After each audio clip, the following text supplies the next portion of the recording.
लागत बम हवाए साली जिला के, लागत बम मोती हारी जिला के, लागत बम हवाए साली जिला के, लागत बम हयाना छपरा जिला के।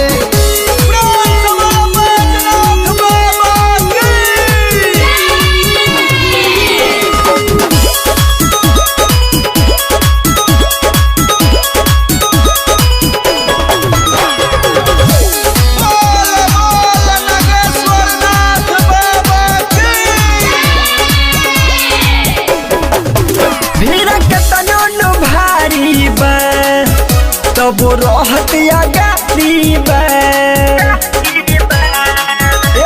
अरे सुना हो भीड़ केतनो भारी बा, तब रहत गाड़ी अरे भैया समारी ढारी जलवा पूजा के, लागत बम हमती हारी जिला के, लागत बम हवाए साली जिला के, लागत बम हयाना वाली जिला के, लागत बम हयाना जिला के।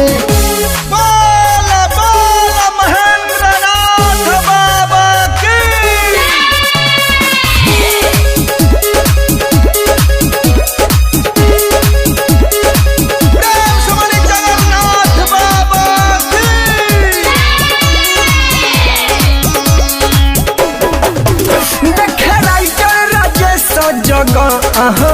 संगे बोलू ज्ञानी रासान, अरे बाबा सुना लखे राइटर रविंदर जगन संगे बोलू दीवाना रोशन, डीजे के पीछे नाचे कमर हिला के, लागत कि बम हवाए साली जिला के, लागत बम हई तो पटना जिला के, लागत बम हई मुजफ्फरपुर जिला के।